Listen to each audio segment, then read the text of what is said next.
Yes, beta. Good morning to all of you, and welcome to the class of economics. Today we discussed about the first chapter of our second book, Indian Economic Development. The name of first chapter is the Indian Economy on the eve of independence. It's mean what was the position of our economy at the time of independence. Yes, beta. Let's start from the first slide. Firstly, we have to understand the meaning of colonial rule.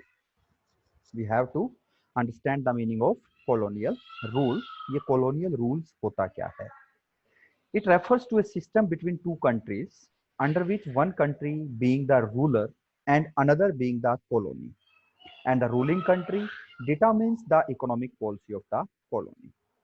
और बेटा आपको पता है कि independence जो before 1947 हम जो हैं ब्रिटेन के अंडर में आते थे. Britain was our ruling country and India is a colony for the Britain. That's why बेटा जब हम बिफोर 1947 जो पीरियड है उसको हम colonial period कहते हैं because Britishers used India as a colony. ठीक है. Our ruler are Britishers and India is just a colony for the Britishers.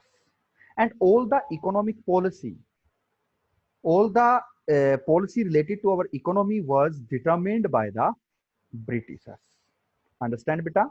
तो colonial rule आपको सबसे पहले समझना है कि colonial rules is a system in which is a system between two countries under which one country is a ruler country and another is the colony of the ruler country. और आपको पता है बेटा India is a colony for the Britain. Britain was our ruler country and India is just a colony for the Britishers. ठीक है बेटा. Next one, the colonial exploitation of the Indian economy under the British rule. ठीक है बेटा कि colonial exploitation मतलब Britishers ने हमारी इंडियन इकोनॉमी को किस किस तरीके से एक्सप्लोट किया, किस किस तरीके से हमारे इंटरेस्ट को हर्ट किया. तो यहाँ पे सबसे पहले हम देखते हैं बेटा the colonial exploitation of the agriculture sector. Meaning जो ब्रिटिशर्स थे उन्होंने हमारे एग्रीकल्चर सेक्टर को एक्सप्लोट किया. ठीक है बेटा. अब वो किस तरीके से एक्सप्लोट किया वो हम इस पॉइंट्स के अंदर देखते हैं. उन्होंने हमें एक्सप्लोट किया बेटा with through the zamindari system of land revenue. यहां पे आपको समझना है सबसे पहले what is the meaning of zamindari system of land revenue. बेटा बिल्कुल लास्ट में देखिए नोट में मैंने इसमें स्पेशली मेंशन किया हुआ है कि what is the meaning of जमींदार. ये जमींदार कौन है? जमींदार जिसको हम कहते हैं. तो जमींदार is a intermediaries between the colonial government and the Indian farmer. Meaning बेटा ये एक इंटरमीडिएटरीज होता था जो कॉलोनियल गवर्नमेंट मतलब ब्रिटिश गवर्नमेंट और इंडियन फार्मर्स के बीच में इंटरमीडिएटरीज का जो काम करता था वो कौन था? जमींदार था. और ब्रिटिशर्स ने क्या किया बेटा? Zamindar was declared as a owner of the soil. जमीन का ओनर किसको डिक्लेयर कर दिया? जमींदार को. They were pay to fix sum to the government. British government को वो एक फिक्स जो है रेंट पे करता था, फिक्स चार्जेस या फिक्स रेवेन्यू पे करता था. बट इंडियन फार्मर से वो हैवी टैक्स जो है वो चार्ज करता था. जिससे होता क्या था बेटा? The farmer have left minimum food grains for survival. उनके पास सर्वाइवल के लिए बहुत कम फूड ग्रेन्स बचता था. वो उस फूड ग्रेन्स को मार्केट के अंदर नहीं बेच पाते थे, वो उसको खुद ही सर्वाइव करने के लिए सेल्फ कंज्यूम कर लेते थे. They were left with no surplus for investment in the agriculture. मतलब उनके पास सरप्लस फूड ग्रेन्स नहीं बचते थे जिससे वो उसको मार्केट के अंदर बेच के पैसा अर्न करके और आगे एग्रीकल्चर के अंदर इन्वेस्ट कर पाए. समझ में आएगा बेटा? The zamindar on the other hand spend their revenue income on the luxurious of life. मतलब बेटा जो जमींदार था वो वेरी हैवी टैक्स जो है वो फार्मर से चार्ज करता था और थोड़ा सा कुछ परसेंटेज गवर्नमेंट को पे करता था और बीच का जो प्रॉफिट था वो खुद इंजॉय करता था with for the purpose of luxurious of his life. समझ में आएगा बेटा? तो इस तरीके से मीनिंग ब्रिटिशर्स ने हमारे एग्रीकल्चर सेक्टर को एक्सप्लोट किया। जो हमारा टीलर ऑफ द सोयल था, जो फार्मर्स था, जो इंडियन फार्मर्स थे, उनके ऊपर हैवी चार्जेस जमींदार ने लगाए और उन हैवी चार्जेस का कुछ थोड़ा सा परसेंटेज गवर्नमेंट को पे कर किया जाता था और जमींदार बीच में प्रॉफिट जो है वो इंजॉय करता था for the purpose of luxurious of his life. तो यहाँ पे बेटा आपको जमींदार का मतलब जरूर समझना है कि जमींदार is a intermediaries between the colonial government and the Indian farmers. Understand बेटा? तो फर्स्ट पॉइंट था कि किस तरीके से ब्रिटिशर्स ने हमारे एग्रीकल्चर सेक्टर को एक्सप्लोट किया, डिस्ट्रॉय किया। Next one is the colonial exploitation of the industrial sector. First point में हमने देखा कि इंडस्ट्रियल हमारा एग्रीकल्चर सेक्टर को कैसे एक्सप्लोट किया। अब हम देखेंगे कि ब्रिटिशर्स ने हमारे इंडस्ट्रियल सेक्टर को कैसे डिस्ट्रॉय किया। तो आपको पता होना चाहिए बेटा, before the British rule industrial sector in India was famous for the handicraft. Handicraft industry हमारी बहुत ही फेमस थी, but Britishers explored the Indian handicraft in the following manners. कुछ किस तरीके से उन्होंने हमारे इंडियन हैंडीक्राफ्ट को, हैंडीक्राफ्ट का मीनिंग आपको पता होगा बेटा, हैंडमेड गुड्स जो होती है, हैंडमेड जो गुड्स होती है, they all are called the handicraft industries. उन्होंने हमारी हैंडीक्राफ्ट इंडस्ट्रीज को क्या किया, डिस्ट्रॉय किया। कैसे डिस्ट्रॉय किया? Foreign demand for the Indian handicraft was destroyed by imposing heavy duty on their export. मतलब हमारा जो इंडियन हैंडीक्राफ्ट बाहर एक्सपोर्ट होता था, यहां पे आपको मीनिंग पता होना चाहिए बेटा। What's the meaning of export? Export is a process in which businessman of India sell the product outside the country. जब हम बाहर देश के बाहर किसी भी रेस्ट ऑफ द वर्ल्ड की कंट्री को गुड्स को बाहर बेचते हैं तो that is called the export. तो बेटा हमारी जो हैंडीक्राफ्ट गुड्स बाहर एक्सपोर्ट होती थी उसके ऊपर हैवी टैक्स लगाया गया, जिससे हमारी हैंडीक्राफ्ट एक्सपोर्ट होनी कम हुई। मतलब बेटा इस तरीके से उन्होंने हमारे डोमेस्टिक या इंडियन हैंडीक्राफ्ट के एक्सपोर्ट को कम कर दिया, डिस्ट्रॉय कर दिया, खत्म कर दिया। दूसरा बेटा, इस तरीके से उन्होंने फॉरेन डिमांड को एक्सप्लोट किया। और डोमेस्टिक डिमांड मतलब जो हैंडीक्राफ्ट इंडिया के अंदर बिकता था उसकी डिमांड को कैसे एक्सप्लोट किया? Destroy by way of duty free import of British goods in the Indian market. Britain से जो मशीन मेड प्रोडक्ट होता था, जो ब्रिटेन से इंडिया के अंदर आता था, उसको ड्यूटी फ्री कर दिया गया। कैसी ड्यूटी बेटा? इंपोर्ट ड्यूटी जो थी उसको, इंपोर्ट ड्यूटी उसके ऊपर से हटा ली गई।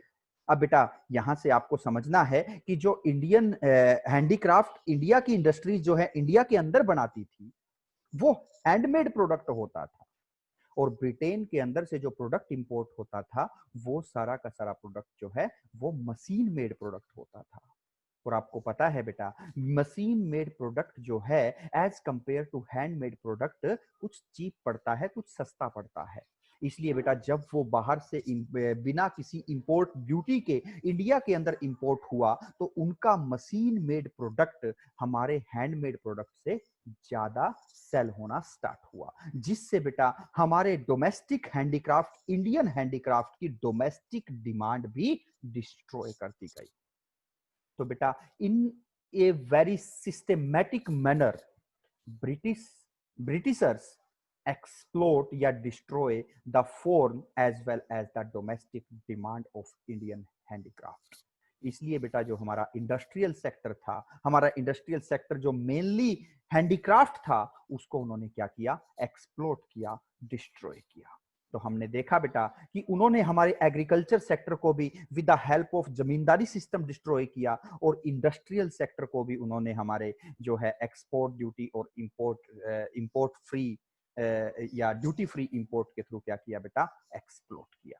नेक्स्ट बेटा हम देखते हैं कि उन्होंने हमारे ब्रिटिशर्स ने हमारे इंटरनेशनल ट्रेड को कैसे डिस्ट्रॉय किया।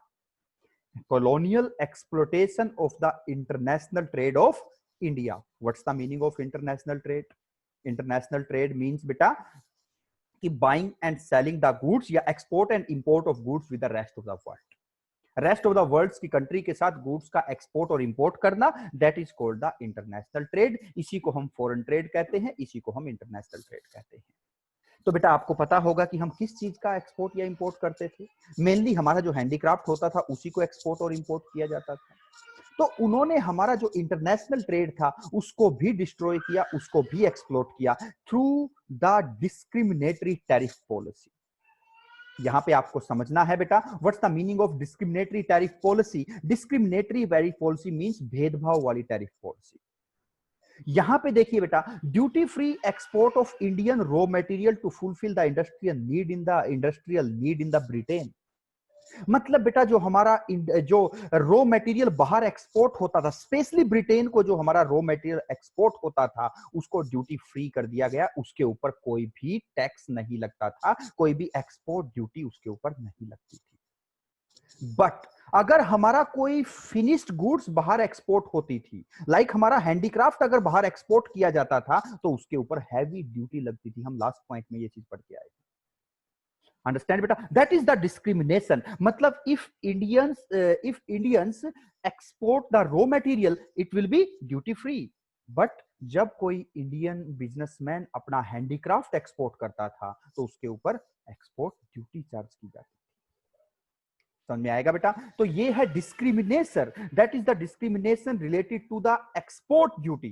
अब देखिए बेटा, इंपोर्ट ड्यूटी में कैसे डिस्क्रिमिनेशन हुआ। Duty free imports of British goods to expand market for British goods in the Indian market. ये हम लास्ट पॉइंट में ही पढ़ के आए थे कि ब्रिटेन से जो मशीन मेड प्रोडक्ट होता था उसको इंडिया के अंदर इंपोर्ट किया गया विदाउट एनी इंपोर्ट ड्यूटी, जिससे बेटा उनका प्रोडक्ट इंडिया के अंदर कुछ चीप रेट पे बिकना स्टार्ट हुआ और इंडियन हैंडीक्राफ्ट इंडस्ट्री क्या हुई, डिस्ट्रॉय हुई थी। समझ में आएगा बेटा? मीनिंग अगर बाहर से कोई, स्पेशली ब्रिटेन से, क्योंकि हम बेटा ब्रिटेन के अंडर में आते थे क्योंकि हम ब्रिटेन ने हमें एज ए कॉलोनी यूज किया था, तो इसलिए बेटा स्पेशली जब ब्रिटेन से कोई भी गुड्स को, फिनिश्ड गुड्स को इंपोर्ट किया जाता था तो वो इंपोर्ट फ्री होती थी, इंपोर्ट टैक्स उसके ऊपर नहीं लगता था। लेकिन बेटा जब भी हम रेस्ट ऑफ द वर्ल्ड से कोई भी रॉ मटेरियल को अगर इंपोर्ट करते तो उसके ऊपर टैक्स लगाया जाता था। That is the discrimination. Meaning बेटा रॉ मटेरियल का export duty free, but the finished goods का एक्सपोर्ट, उसके ऊपर एक्सपोर्ट ड्यूटी लगती थी। और बेटा फिनिश्ड गुड्स का इंपोर्ट ड्यूटी फ्री, लेकिन रॉ मटेरियल के इंपोर्ट के ऊपर ड्यूटी चार्ज की जाती थी। That is the discriminatory tariff policy of the Britishers. और स्पेशली किस चीज के लिए बेटा, हमारे इंटरनेशनल ट्रेड को डिस्ट्रॉय करने के लिए। With this discriminatory tariff policy, India became importer of finished goods from Britain and exporter of raw material to Britain, and Britain enjoy the benefit of the production. बड़ा simple सा हम इसमें example दे सकते हैं बेटा। अगर हम आज के टाइम पे इसको देखें कि ब्रिटिशर्स जो हैं हमारे से पोटैटो ले ले और पोटैटो चिप्स बना के हमें ही बेच दिए जाए। हमारे से वो 5 रुपए पर केजी के हिसाब से पोटैटो लेते हैं और उस 1 केजी पोटैटो के चिप्स बना करके हमें ही 205 या 300 रुपीज के अंदर बेच दिए जाते हैं। जो प्रोडक्शन का बेनिफिट है वो कौन ले रहा है, ब्रिटेन लेता था। समझ में आएगा बेटा? तो ये आपको समझना है कि इस डिस्क्रिमिनेटरी टैरिफ पॉलिसी से क्या हुआ, India became the importer of finished goods. हम फिनिश्ड गुड्स को बाहर से इंपोर्ट करने लगे और बेटा रॉ मटेरियल को हम बाहर एक्सपोर्ट करने लगे। और ये पोजीशन बेटा किसी भी इकोनॉमी की बैकवर्डनेस को शो करती है। मतलब ये कि हमारी इकोनॉमी के अंदर इंडस्ट्रियलाइजेशन नहीं है। इसका मीनिंग ये है कि we are not able to convert the raw material into the finished goods. That's why we export the raw material to rest of the world and import the finished goods from rest of the world. मतलब बेटा उन्होंने हमारे Britishers ने हमारे international trade को destroy कर दिया केवल अपने बेनिफिट के लिए, क्योंकि उनको रॉ मटेरियल अपनी इंडस्ट्रीज के लिए चाहिए था जो उन्होंने इंडिया से लिया। और बेटा उनको अपने फिनिश्ड गुड्स बेचने के लिए मार्केट चाहिए थी जो उन्होंने इंडिया को एक मार्केट के रूप में, कॉलोनी के रूप में यूज किया। समझ में आएगा बेटा? तो आपने देखा कि Britishers explored our agriculture, they explored our industrial sector and they explored our international trade. Understand बेटा? होप सो ये 3 चीजें आपको समझ में आई होगी। नेक्स्ट हम देखते हैं बेटा the features of Indian economy on the eve of independence. जब हम इंडिपेंडेंट हुए इन 1947, उस टाइम पे हमारी इकोनॉमी की पोजीशन कैसी थी, हमारी इकोनॉमी की क्या सिचुएशन उस टाइम पे थी। तो फर्स्ट पॉइंट है कि stagnant economy. What's the meaning of stagnant? Stagnant होता है बेटा स्टक जो इकोनॉमी हुई है, जो इकोनॉमी रुकी हुई है, जिसके अंदर ग्रोथ नहीं है। या बिल्कुल नॉमिनल सी जिसके अंदर ग्रोथ है, that is called the stagnant economy. तो इंडिपेंडेंस के टाइम पे हमारी इकोनॉमी क्या थी? स्टैग्नेंट थी। तो सबसे पहले मैंने आपको यही समझाया है, ऊपर लिखा हुआ है फर्स्ट पॉइंट कि what's the meaning of stagnant economy. Stagnant economy is the one which show little or no growth in the income. जिस इकोनॉमी की इनकम के अंदर बहुत नॉमिनल सी ग्रोथ है या बिल्कुल भी ग्रोथ नहीं है, that is called the stagnant economy. मतलब ठहरी हुई इकोनॉमी, रुकी हुई इकोनॉमी, मतलब जिसके अंदर कोई ग्रोथ नहीं है। तो अब देखिए बेटा, बिटवीन 1860 टू 1925 हमारी जो पर कैपिटा इनकम की ग्रोथ थी बेटा, वो केवल 0.5% पर एनम थी। केवल 0.5% पर एनम बिटवीन 1860 टू 1925। मतलब बहुत नॉमिनल सी ग्रोथ रेट थी। और उसके बाद तो और भी बुरा हाल था बेटा, बिटवीन 1925 टू 1950 ये केवल 0.1% पर एनम थी। मीनिंग क्या है बेटा, हमारी इकोनॉमी के अंदर जो पर कैपिटा इनकम है वो बिल्कुल ही, उसकी ग्रोथ जो है वो बिल्कुल ही कम थी। समझ में आएगा बेटा? अब आगे है बेटा, most of the Indian population lived in the poverty. बहुत ज्यादातर लोग क्या है, पॉवर्टी के अंदर रहते थे। स्टैंडर्ड ऑफ लिविंग जो है लोगों का बहुत ही लो था। ठीक है। और epidemics and famines were A recurring phenomena. मतलब बेटा महामारी आने का बात है। आपको पता होगा बेटा 1920 के अंदर भी एक जो है स्पेनिश फ्लू के नाम से कोई बहुत बड़ी महामारी जो है फैली थी। उस टाइम पे इंडिया के 1 करोड़ 80 लाख जो है पॉपुलेशन मारी गई थी। ठीक है बेटा। तो एपिडेमिक्स एंड फेमाइन, फेमाइन्स होता है भूखमरी। आपको पता होगा बेटा, याद होगा 1943 के अंदर बंगाल फेमाइन्स आई थी, जिसके अंदर अप्रोक्सीमेट 20 लाख पीपल्स जो है वो डाइड हुए थे, मर गए थे। मीनिंग क्या है बेटा, कॉलोनियल रूल्स के अंदर महामारी और भूखमरी फैलना एक बड़ी आम सी बात थी। मीनिंग क्या है बेटा, हमारी इकोनॉमी जो है बहुत ही स्टैग्नेंट इकोनॉमी थी। आपने यहाँ पे एग्जांपल देखा कि 1860 से 1925 के बिटवीन जो है हमारी पर कैपिटा इनकम की ग्रोथ रेट केवल 0.5% थी। 1925 से 1950 के बीच में ये केवल 0.1% पर एनम थी। Most of the people poverty के अंदर रहते थे। लोगों का स्टैंडर्ड ऑफ लिविंग बहुत ही लो था। और बेटा एपिडेमिक्स एंड द फेमाइंस जो है वो एक बड़ा मतलब सिंपल सी बात हमारी इकोनॉमी के अंदर थी। मतलब टाइम टू टाइम बेटा भूखमरी और महामारी इकोनॉमी के अंदर आती रहती थी। नेक्स्ट है बेटा backward economy. What's the meaning of backward economy? Backward economy बेटा उसको कहा जाता है जहां पे लोगों की पर कैपिटा इनकम बहुत कम होती है।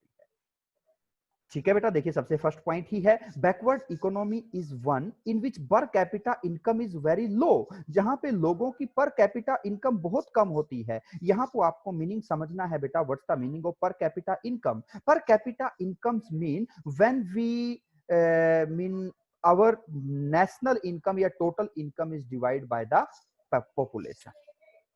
मतलब national income, total income of the country divide by the population of the country, तो हमारी पर कैपिटा इनकम आ जाएगी। इसको हम पर पर्सन इनकम भी कहते हैं, इसको हम एवरेज इनकम भी कहते हैं। ठीक है जी। मतलब बेटा एवरेज इनकम जो है हमारी इकोनॉमी के अंदर बहुत ही कम थी। आप देख सकते हैं बेटा इन 1947 हमारी जो एवरेज इनकम थी इंडिया की वो केवल 230 रुपीज थी। 230 रुपए पर पर्सन हमारी एवरेज इनकम थी, पर कैपिटा इनकम थी। Almost population was very poor. ज्यादातर पॉपुलेशन पुअर थी। Without sufficient food, cloth and shelter. लोगों के पास खाना, कपड़ा और जो है रहने के लिए मकान नहीं थे। मतलब मोस्टली पॉपुलेशन क्या थी, बिल्कुल गरीब थी। Unemployment was widely spread. Economy के अंदर जो है अनएम्प्लॉयमेंट बहुत ज्यादा था। मीनिंग हमारी इकोनॉमी कैसी थी बेटा इंडिपेंडेंस के से पहले, मतलब जो है हमारा कॉलोनियल रूल्स के अंदर, वो बड़ी बैकवर्ड इकोनॉमी थी। स्टैंडर्ड ऑफ लिविंग लोगों का बहुत डाउन था, लोगों की इनकम बहुत कम थी, ज्यादातर लोग गरीब थे, अनएम्प्लॉयमेंट था। ये हमारी पोजीशन थी। नेक्स्ट पॉइंट है बेटा द एग्रीकल्चरल बैकवर्डनेस। आपको पता होगा बेटा एग्रीकल्चर, ज्यादातर लोग हमारे एग्रीकल्चर के अंदर एंगेज जो है ब्रिटिश रूल्स के अंदर थे। ज्यादातर लोग जो है वो एग्रीकल्चर ही करते थे। आपके पास डेटा भी है बेटा, पॉपुलेशन एंगेज्ड इन एग्रीकल्चर 72% और contribution in GDP is just 50%। Meaning हमारा एग्रीकल्चर भी जो है वो बैकवर्ड था। हमारा मोस्टली पॉपुलेशन एग्रीकल्चर के अंदर एंगेज थी, लेकिन एग्रीकल्चर के अंदर भी कोई भी ग्रोथ नहीं थी। देखिए बेटा, यहां पे productivity per hectare, what's the meaning of productivity? Productivity होता है कि पर हेक्टेयर कितना प्रोडक्शन होता है। अगर वीट का एग्जांपल लिया जाए, गेहूं, तो उस टाइम पे 660 केजी पर हेक्टेयर वीट को प्रोड्यूस किया जाता था। राइस का प्रोडक्शन केवल 665 केजी पर हेक्टेयर था। आज बेटा ये जो है इससे कई ज्यादा गुना हो चुका है। आज जो है ये 660 केजी जो पर हेक्टेयर था, आज ये कम से कम भी 5 टाइम्स हो चुका है। सेम ऐसे ही राइस भी 5 टाइम्स इंक्रीज प्रोडक्शन आज के टाइम पे हो चुका है। ठीक है बेटा, the overall production of food grains in 1947 and 48, यहां पे देखिए बेटा, to 527 lakh tonne which were not enough for subsistence. मतलब हमारा जो ओवरऑल प्रोडक्शन था फूड ग्रेन्स का 47-48 के अंदर, वो केवल 527 लाख टन था, जिससे हमारे देश के लोगों का काम भी नहीं चल सकता था। मतलब बेटा प्रोडक्टिविटी पर हेक्टेयर प्रोडक्शन भी एग्रीकल्चर का कम था, और बेटा टोटल प्रोडक्टिविटी भी बहुत ही डाउन थी। समझ में आएगा? मतलब मीनिंग ये कि हमारा जो एग्रीकल्चर था वो भी इंडिपेंडेंस से पहले क्या था? बैकवर्ड था। नेक्स्ट है बेटा इंडस्ट्रियल बैकवर्डनेस। हमारा जो इंडस्ट्रियल सेक्टर था वो भी क्या था? वो भी बैकवर्ड था। The lack of basic and heavy industry in the country, country के अंदर बेसिक और हैवी इंडस्ट्रीज बहुत ही कम थी। हैवी इंडस्ट्री मतलब बेटा बड़ी बड़ी इंडस्ट्री, जैसे आयरन की कोई कंपनी हो, जैसे हम इलेक्ट्रिसिटी की बात करते हैं, जैसे रोड ट्रांसपोर्टेशन की इंडस्ट्रीज होती है। और बेसिक जो बेसिक नीड्स को, बेसिक गुड्स को प्रोवाइड करती है, एसेंशियल गुड्स को जो इंडस्ट्रीज प्रोवाइड करती है, उनकी बहुत ही कमी थी। Production of capital goods industry like machinery वगैरह जो कैपिटल गुड्स होती है, वो कैपिटल गुड्स बनाने की इंडस्ट्रीज भी बहुत ही कम थी। और small scale and cottage industries were exploited. जो स्मॉल स्केल मतलब छोटी छोटी इंडस्ट्रीज थी, कॉटेज इंडस्ट्री जो घरों के अंदर इंडस्ट्रीज चलाई जाती थी, उनको एक्सप्लोट किया जाता था, उनको जो है डिस्ट्रॉय कर दिया गया था।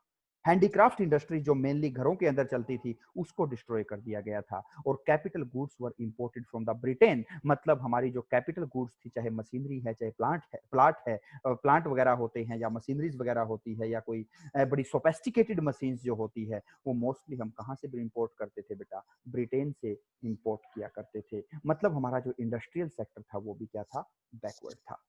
नेक्स्ट जो पॉइंट है बेटा, रैम्पेंट पॉवर्टी। हमारी जो उस टाइम पे सिचुएशन थी इकोनॉमी की, उसके अंदर पॉवर्टी बहुत ही ज्यादा थी, और वो अनकंट्रोलेबल थी, जिसको कंट्रोल नहीं किया जा सकता। तो रैम्पेंट का मतलब मैंने ब्रैकेट में भी लिखा हुआ है बेटा, आउट ऑफ कंट्रोल पॉवर्टी। हम पॉवर्टी को कंट्रोल नहीं कर पा रहे थे।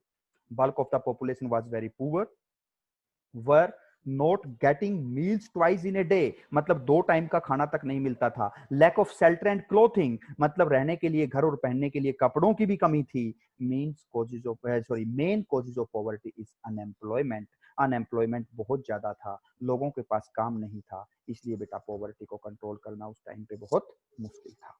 The next, poor infrastructure. यहां पे आपको समझना है बेटा कि इंफ्रास्ट्रक्चर क्या होता है।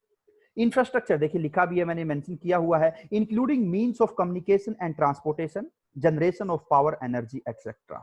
जैसे हमारे रोड ट्रांसपोर्टेशन है, कम्युनिकेशन फैसिलिटीज हैं, पावर जनरेटिंग कंपनीज हैं, they all are include in the infrastructure.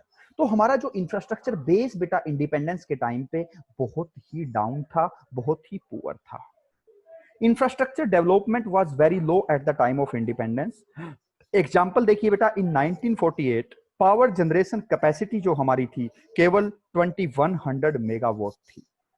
जो रेलवे लाइंस थी वो केवल और केवल 53,596 किलोमीटर रेलवे लाइंस बिछी हुई थी, और जो पक्के रोड थे वो बहुत ही कम थे, उसकी कवरेज केवल 155,000 किलोमीटर थी। मतलब बेटा हमारा जो इंफ्रास्ट्रक्चरल ग्रोथ थी वो बहुत कम थी, इंफ्रास्ट्रक्चर की पोजीशन बहुत ही पुअर थी, बहुत ही डाउन थी इंडिपेंडेंस के टाइम पे। अंडरस्टैंड बेटा? नेक्स्ट है the heavy dependence on the import. हम बेटा मोस्टली फिनिश्ड गुड्स को इंपोर्ट कहां से करते थे? रेस्ट ऑफ द वर्ल्ड से करते थे, स्पेशली ब्रिटेन से करते थे। मतलब हमारे सर्वाइवल के लिए, लोगों को अपना स्टैंडर्ड ऑफ लिविंग इंप्रूव करने के लिए, अपनी लिवलीहुड को सर्वाइव करने के लिए इंपोर्ट के ऊपर डिपेंड होना पड़ता था। चाहे वो असेंशियल गुड्स हो, चाहे वो कैपिटल गुड्स हो, चाहे वो मशीनरीज हो, चाहे वो आर्मी के कोई प्रोडक्ट हो, आर्म फोर्स वगैरह डिफेंस को कोई इक्विपमेंट हो, वो सभी हम बाहर से इंपोर्ट करते थे। तो यहाँ पे आपको समझना है बेटा, the country had to depend on the imports mainly for machines and other equipment of the production. मतलब जो कैपिटल गुड्स इंडस्ट्रीज होती है वो ज्यादातर इंडिया के अंदर नहीं थी, रेस्ट ऑफ द वर्ल्ड से हम उन कैपिटल गुड्स को इंपोर्ट करते थे। आर्म फोर्स जो थी या डिफेंस इक्विपमेंट को हम रेस्ट ऑफ द वर्ल्ड से इंपोर्ट करते थे। और several consumer goods like swing machines, medicine, kerosene oil, bicycle, जो बहुत मीनिंग असेंशियल जो है गुड्स थी, वो भी बेटा हम बाहर से इंपोर्ट करते थे। मतलब हमारी डिपेंडेंस इंपोर्टेंस के ऊपर इंडिपेंडेंस के टाइम पे बहुत ज्यादा थी। अंडरस्टैंड बेटा। नेक्स्ट जो चीज है द लिमिटेड अर्बनाइजेशन। अर्बनाइजेशन आपको पता होगा बेटा, अर्बनाइजेशन मतलब शहरीकरण। बेटा अर्बन एरिया उस टाइम पे बहुत ही कम था। आप एग्जांपल देख सकते हैं, only 14% of population lived in the urban area and 86% lived in the rural area. शहरों के अंदर लोग बहुत कम रहते थे, अर्बन एरिया बहुत कम थे और रूरल एरिया बहुत ज्यादा था। The next is semi feudal economy. ये बहुत इंपॉर्टेंट पॉइंट है बेटा। तो यहां पे आपको समझना है, Indian economy had the mixture of feudalistic and the capitalistic mode of production. Feudalistic और कैपिटलिस्टिक दोनों का मिक्सचर यहां पे था। मीनिंग बेटा, ना तो हमारी इकोनॉमी का कंट्रोल इंडियंस के हाथ में था, और ना ही हमारी इकोनॉमी का कंट्रोल ना तो इंडियन गवर्नमेंट के हाथ में था, ना इंडियन प्राइवेट इंडिविजुअल्स के हाथ में था। हमारी गवर्नमेंट का जो कंट्रोल था, हमारी पॉलिसीज के ऊपर जो कंट्रोल था, वो ब्रिटिशर्स का था। और ब्रिटिशर्स ने हमारी इकोनॉमी को हमेशा एक्सप्लोट ही किया। उन्होंने हमारी इकोनॉमी के बेनिफिट के लिए कोई भी काम नहीं किया। तो feudalistic mode of production leads to low productivity and low production. ना तो उन्होंने इंडियन इकोनॉमी के अंदर से प्रोडक्शन को इंक्रीज किया, और ना ही हमारी इंडस्ट्रीज के या एग्रीकल्चर की प्रोडक्टिविटी को इंक्रीज किया। मतलब बेटा जो कॉलोनियल जो ब्रिटिशर्स थे, उन्होंने हमारी इकोनॉमी को कंप्लीटली डिस्ट्रॉय कर दिया। उन्होंने हमें बिल्कुल कंप्लीटली एक्सप्लोट किया। ठीक है। And it's lead to the backwardness of the economy. इसलिए हमारी इकोनॉमी बैकवर्ड थी। तो यहाँ पे सेमी फ्यूडल इकोनॉमी का आपको मीनिंग समझना है बेटा। वो इकोनॉमी जिसका कंट्रोल ना तो जो है प्राइवेट इंडिविजुअल्स के हाथ में है, ना जिसका कंट्रोल गवर्नमेंट के हाथ में है। गवर्नमेंट के हाथ में है तो वो किसी दूसरी कंट्री की गवर्नमेंट के हाथ में जिसका कंट्रोल है। मीनिंग जो है ब्रिटिश रूल्स के अंडर बेटा, ना तो कंट्रोल इंडियन इंडिविजुअल्स के हाथ में था, ना इंडियन गवर्नमेंट के हाथ में था। इकोनॉमिक पॉलिसीज के ऊपर कंट्रोल किसका था? ब्रिटिशर्स का था। और they explode our economy completely. तो हमारी इकोनॉमी उस टाइम पे कैसी थी बेटा? कोई कैपिटलिस्टिक इकोनॉमी नहीं थी, कोई सोशलिस्टिक इकोनॉमी नहीं थी। वो इकोनॉमी थी किसके अंडर में बेटा? वो हमारी इकोनॉमी ब्रिटिशर्स के अंडर में थी। उसके लिए सेमी फ्यूडल वर्ड यहाँ पे यूज किया गया है। अंडरस्टैंड बेटा? तो हमारी इकोनॉमी कैसी थी? सेमी फ्यूडल इकोनॉमी थी। मतलब कंट्रोल किसके हाथ में था? ब्रिटिशर्स के हाथ में था। नेक्स्ट और लास्ट पॉइंट देखिए बेटा, द कॉलोनियल इकोनॉमी। हमारी इकोनॉमी कैसी थी? कॉलोनियल इकोनॉमी थी। मतलब हमारे ऊपर कंट्रोल किसका था? ब्रिटिशर्स का था। ठीक है। Meaning Indian economy was just a colony for the British government. Britishers explored the Indian economy for the benefit of British economy in the following manners। ये हम ऑलमोस्ट देख चुके हैं बेटा। Britishers destroyed domestic industry by imposing the heavy tax। Handicraft industry को destroy किया। They forced the Indians to buy the British goods। British goods को खरीदने के लिए इंडियंस को फोर्स किया गया। Indian economy was used as a source of raw material for the British industry। मतलब हमारे रॉ मेटेरियल को ब्रिटेन के अंदर फोर्सली एक्सपोर्ट करवाया गया। Export of raw material duty free कर दिया गया। Natural resources in India were drained for the growth of the British industry. मतलब बेटा हमारे जो नेचुरल रिसोर्सेज थे, उन्होंने ब्रिटेन ने उनको अपने बेनिफिट के लिए यूज किया। ठीक है। Atrocities were committed on the Indian artisans so as to force them to close their cottage industry. जो आर्टिस्ट थे, जो हमारे हैंडीक्राफ्ट को प्रोड्यूस करने वाले जो हमारे आर्टिस्ट थे, उनके आर्टिसंस को खत्म कर दिया गया। उनके ऊपर ज्यादा टैक्स लगाया गया। हमारी जो डोमेस्टिक हैंडीक्राफ्ट कॉटेज या फिर स्मॉल स्केल इंडस्ट्री थी, उसको डिस्ट्रॉय कर दिया गया। ठीक है बेटा। मतलब हमारी इकोनॉमी कैसी थी? एक कॉलोनियल इकोनॉमी थी। Meaning Britishers used Indian economy as just a colony for the Britain. Understand बेटा? तो ये थे हमारे बेटा the features of Indian economy at the time of independence. जब हम इंडिपेंडेंट हुए तो हमारी इकोनॉमी की फीचर्स कैसे थे। तो ये 10 पॉइंट बेटा आपको याद करने हैं, ये बहुत इंपॉर्टेंट पॉइंट है, इवन आपको यहाँ से क्वेश्चन जो है फाइनल एग्जाम के अंदर भी मिल जाएगा। नेक्स्ट है बेटा the agricultural sector on the eve of independence. हम ये पॉइंट ऑलमोस्ट बेटा पहले देख चुके थे कि ब्रिटिशर्स ने हमारे एग्रीकल्चरल सेक्टर को डिस्ट्रॉय किया। किस तरीके से डिस्ट्रॉय किया? जमींदारी सिस्टम के through, zamindari system of land revenue के थ्रू उन्होंने हमारे जो है सिस्टम मीनिंग एग्रीकल्चर सेक्टर को डिस्ट्रॉय किया। लेकिन हम यहाँ पे हम पॉइंट देखेंगे कि हमारा एग्रीकल्चर सेक्टर की पोजीशन उस टाइम पे क्या थी। सबसे फर्स्ट पॉइंट बेटा लो प्रोडक्शन एंड प्रोडक्टिविटी। यहां पे आपके सामने बेटा कंप्लीट एक टेबल है, इसको आप ध्यान से देखेंगे कि हमारा प्रोडक्शन भी कम था और प्रोडक्टिविटी भी कम थी। आपको यहाँ पे प्रोडक्शन और प्रोडक्टिविटी का डिफरेंस से पहले समझना है। Production mean total production in the economy, total कितना प्रोडक्शन होता है, and productivity is relate with per hectare, कि एक हेक्टेयर में से कितना प्रोडक्शन होता है। ठीक है बेटा, तो यहां पे हमारे पास दो चीजों का जो मेनली टू फूड ग्रेन्स होते हैं, व्हीट एंड राइस, उसका एग्जांपल हमारे सामने है बेटा। 1947 के अंदर जो प्रोडक्टिविटी व्हीट की थी वो थी 660 पर केजी 660 केजी पर हेक्टेयर, लेकिन 2018 और 19 के अंदर ये हो चुकी है 3408 केजी पर हेक्टेयर। मतलब बेटा ये बहुत ही ज्यादा मीनिंग अप्रोक्सीमेट 5 टाइम्स जो है ये क्या हुई है, इंक्रीज हुई है। इसी तरीके से राइस की प्रोडक्टिविटी को चेक कर सकते हैं बेटा। इंडिपेंडेंस के टाइम पे 665 केजी पर हेक्टेयर था और अब बेटा 18 और 19 के अंदर 2665 केजी पर हेक्टेयर। मतलब बेटा ये भी अप्रोक्सीमेट 4 टाइम्स इंक्रीज हुई है। अंडरस्टैंड बेटा। अब टोटल प्रोडक्शन को देख सकते हैं, ये लाख टन के अंदर है बेटा। 1947 के अंदर व्हीट का जो टोटल प्रोडक्शन था 64 लाख टन था, पर आज जो है वो 991 लाख टन है। ये भी बेटा अप्रोक्सीमेट जो है ये 15 टाइम जो है 15 टाइम्स इंक्रीज हुआ है। ठीक है बेटा। राइस के टोटल प्रोडक्शन को देख सकते हैं, 220 बेटा 1947 के अंदर 220 लाख टन था, और बेटा 2018 और 19 के अंदर 1156 लाख टन जो है राइस का प्रोडक्शन इंडिया के अंदर होता है। ये भी अप्रोक्सीमेट बेटा 5.3 टाइम्स जो है इंक्रीज हुआ है। समझ में आएगा बेटा। मीनिंग क्या है कि इंडिपेंडेंस के टाइम पे हमारी प्रोडक्टिविटी भी और इंडिया के अंदर से एग्रीकल्चर का प्रोडक्शन भी बहुत कम था।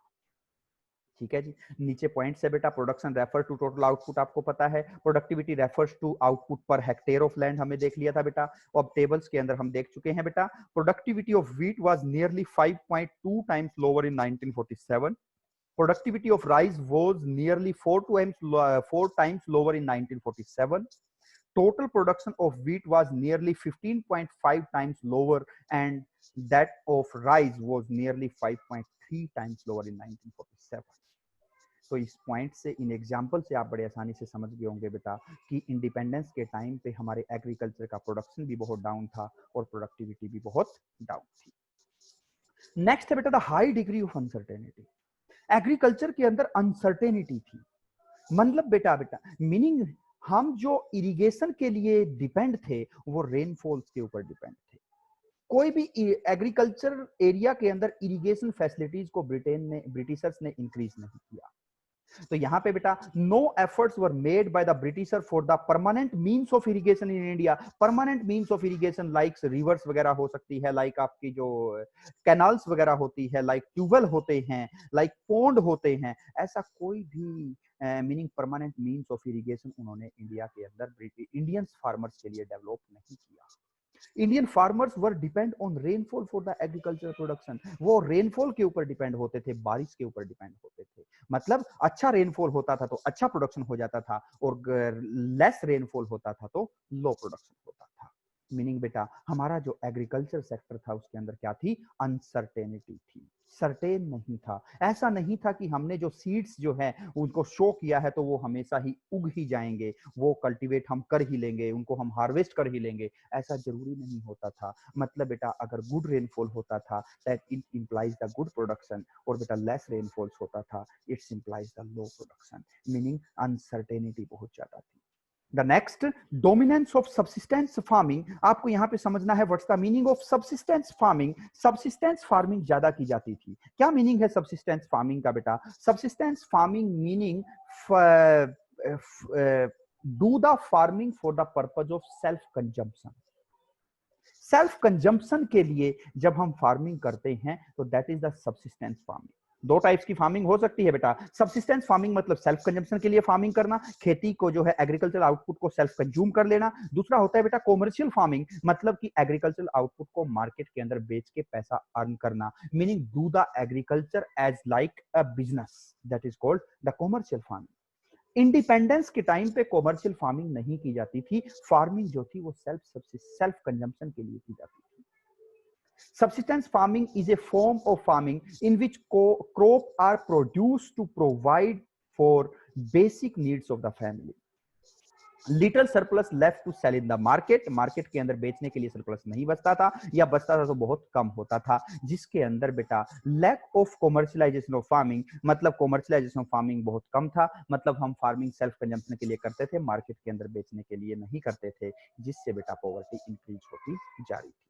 ठीक है, तो बेटा ये हमारा थर्ड पॉइंट है इंडियन एग्रीकल्चर की फीचर का, कि डोमिनेंस ऑफ सब्सिस्टेंस फार्मिंग। हम सब्सिस्टेंस फार्मिंग करते थे, कॉमर्शियलाइज फार्मिंग नहीं करते थे। The next one is the gulf between owner of the soil and the tillers of the soil. Owner of the soil कौन था बेटा? हमने फर्स्ट पॉइंट में पढ़ा था। Owner of the soil Britishers ने डिक्लेयर किया था जमींदार को, और ओनर ऑफ द सोइल कौन था? Sorry, tiller of the soil कौन था? फार्मर्स, जो इंडियन फार्मर्स था। तो बेटा उनके बीच में गल्फ रहता था। गल्फ मतलब उनके बीच में लड़ाई झगड़ा रहता था, उनके बीच में कोऑपरेशन नहीं था, क्योंकि हमने देखा था बेटा जमींदार हैवी टैक्स जो है वो इंडियन फार्मर्स के ऊपर इंपोज करता था, और जो है बेनिफिट खुद लेता था।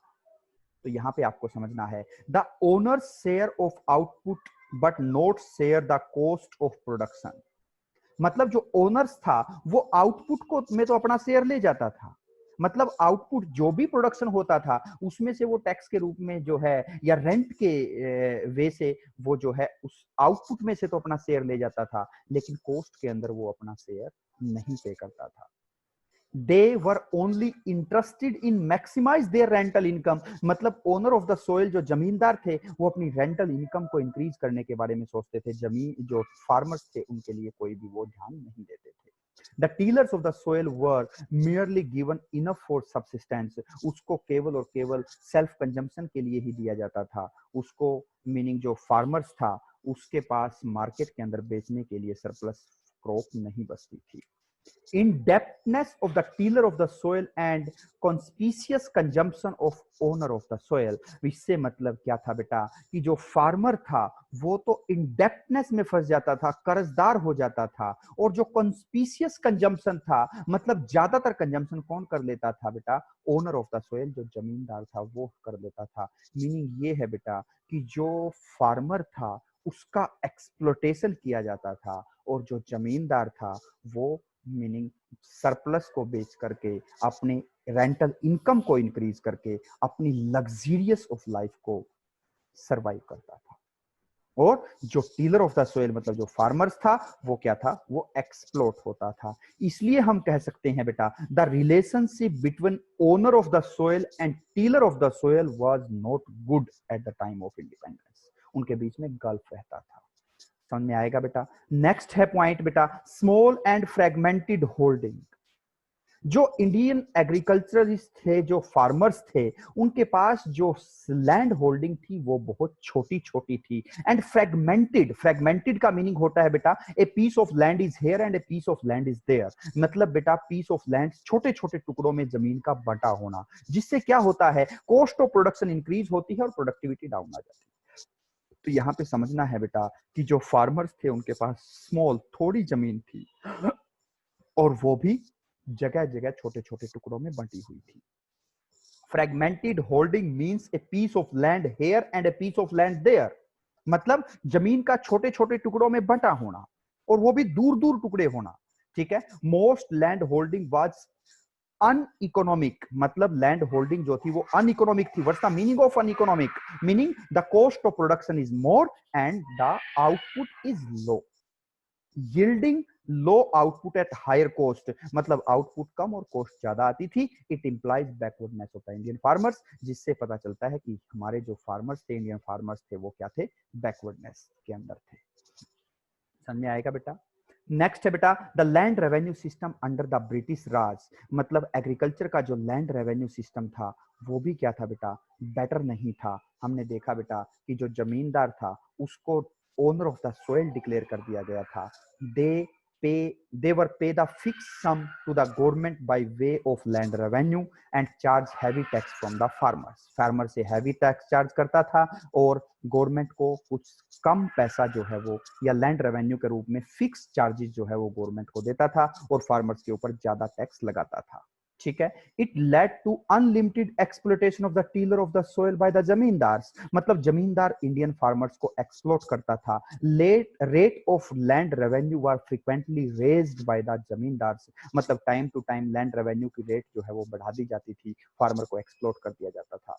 Farmers were reduced to the status of landless labourers, मतलब जो फार्मर्स थे वो एक प्रकार से लैंडलेस लेबरर बन चुके थे। तो ये पोजीशन थी बेटा क्या, हमारी मीनिंग एग्रीकल्चर सेक्टर की। नेक्स्ट पॉइंट देखिए बेटा, the forced commercialisation of the agriculture. यहां पे आया है बेटा the commercialisation of agriculture. Agriculture का कॉमर्शियलाइजेशन हुआ, ब्रिटिशर्स ने एग्रीकल्चर को कॉमर्शियलाइज किया, लेकिन वो हैप्पीली नहीं था बेटा। फार्मर्स ने खुद वो कॉमर्शियलाइजेशन नहीं किया, फोर्सफुली कॉमर्शियलाइजेशन किया गया। इसके लिए आपको समझना है बेटा, इंडिगो जो नील की खेती जो है वो हमारे एग्रीकल्चर जो हमारे फार्मर्स थे उनसे फोर्सफुली करवाई गई। और क्यों करवाई गई बेटा, उसका रीजन आपको समझना है बेटा। उस टाइम पे ब्रिटेन के अंदर टेक्सटाइल इंडस्ट्री प्रमोट हो रही थी, टेक्सटाइल इंडस्ट्री, और टेक्सटाइल इंडस्ट्री के लिए उनको इंडिगो रिक्वायर्ड था। इसलिए बेटा इंडियन फार्मर से फोर्सफुली इंडिगो प्रोड्यूस करवा के उसको बाहर मतलब ब्रिटेन के अंदर एक्सपोर्ट करवाया गया, जिससे कॉमर्शियलाइजेशन का सॉरी फार्मिंग को कॉमर्शियलाइजेशन तो हुआ। फार्मर्स ने मतलब बेटा कैश क्रॉप्स जो आपकी इंडिगो थी जिसको मार्केट के अंदर बेचा जा सकता था, उस क्रॉप को प्रोड्यूस करना स्टार्ट किया। लेकिन बेटा वो जानबूझ के नहीं किया उन्होंने, वो फोर्सफुली करवाया गया, ब्रिटेन ने अपने बेनिफिट के लिए करवाया। ठीक है बेटा, तो इसको आपने समझना है। The commercialisation of agriculture mean to shift from cultivation for self consumption to cultivation for sale crop in the market. समझ में आएगा बेटा, कॉमर्शियलाइजेशन ऑफ एग्रीकल्चर का मीनिंग क्या है, सेल्फ कंजम्पशन से स्विच करके मार्केट के अंदर फसल को बेचना स्टार्ट कर देना, that is called the commercialisation of the farming. हुआ, कॉमर्शियलाइजेशन ऑफ फार्मिंग किया गया। Farmers were forced to shift to commercial crop mainly Indigo. इसको समझना है बेटा, ब्रिटिशर्स ने मेनली इंडिगो प्रोड्यूस किया for the conventional subsistence crop like rice and wheat, मतलब इंडियन फार्मर्स ने राइस और व्हीट को प्रोड्यूस करना कम कर दिया और फोर्सफुली उनसे क्या प्रोड्यूस करवाया गया बेटा, इंडिगो को प्रोड्यूस करवाया गया। नीचे रीजन भी देखिए बेटा, indigo was required by the textile industry in the Britain for bleaching या dyeing for the textile. Textile industry के लिए उनको इंडिगो की जरूरत थी, इसलिए फोर्सफुली हमारे फार्मर से क्या करवाया गया, इंडिगो को प्रोड्यूस करवाया गया था।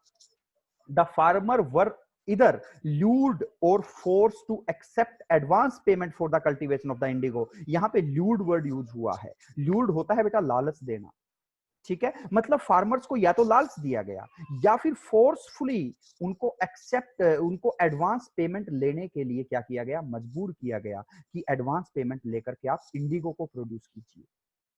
और इंडिगो के बेटा क्या था, इंडिगो का एक और लॉस था, ये जमीन की फर्टिलिटी को भी डाउन करता था। ठीक है, तो यहां पे आपको समझना है, the farmers were either lured और force to accept advance payment for the cultivation of indigo, मतलब फोर्सफुली इंडिगो को प्रोड्यूस करवाया गया। while earlier they would more crop grow grain for their family consumption, now they needed cash to buy it from the market। बात तो वही की वही थी, पहले वो अपनी फैमिली के सेल्फ कंजम्पशन के लिए बेटा फूड ग्रेन्स को प्रोड्यूस कर लेते थे, लेकिन अब उनको वो मार्केट से खरीदने के लिए किस चीज की जरूरत होती थी, पैसे की जरूरत होती थी। कॉन्सिक्वेंसेस क्या निकले, perpetual indebtedness of the farmers and perpetual stagnant of the farming, मतलब बेटा ना तो इंडेप्टनेस खत्म हुई और ना ही हमारा जो फार्मर्स थे वो उनके इनकम के अंदर ज्यादा ग्रोथ हुई। मीनिंग बेटा हमारे जो एग्रीकल्चरल सेक्टर था, हमारे जो फार्मर्स थे, उनको कॉमर्शलाइज फार्मिंग करने के लिए फोर्स किया गया। अंडरस्टैंड बेटा? अब यहाँ पे बेटा आपको ब्रीफली हम कुछ पॉइंट्स डिस्कस करते हैं briefly on the eve of independence. Indian agriculture कैसा था? Backward of agriculture is explain in term of the following factor. हमारा जो इंडियन एग्रीकल्चर था वो बैकवर्ड था। क्यों था? क्योंकि लो प्रोडक्शन था और लो प्रोडक्टिविटी थी। अनसर्टेनिटी बहुत ज्यादा थी, मतलब ज्यादातर डिपेंडेंस रेनफॉल के ऊपर थी। सब्सिस्टेंस फार्मिंग हम करते थे और जो लैंड होल्डिंग थी वो स्मॉल थी और फ्रेगमेंटेड थी। ठीक है। और दूसरा बेटा, stagnant of the agriculture is explain in term of the following factors. Stagnant मतलब रुकी हुई थी। क्यों? Because the gulf between the owner of the soil and the tiller of the soil. जो ओनर ऑफ द सोइल और थे tiller of owner of the soil and tiller of the soil जो थे, उनके बीच में क्या था?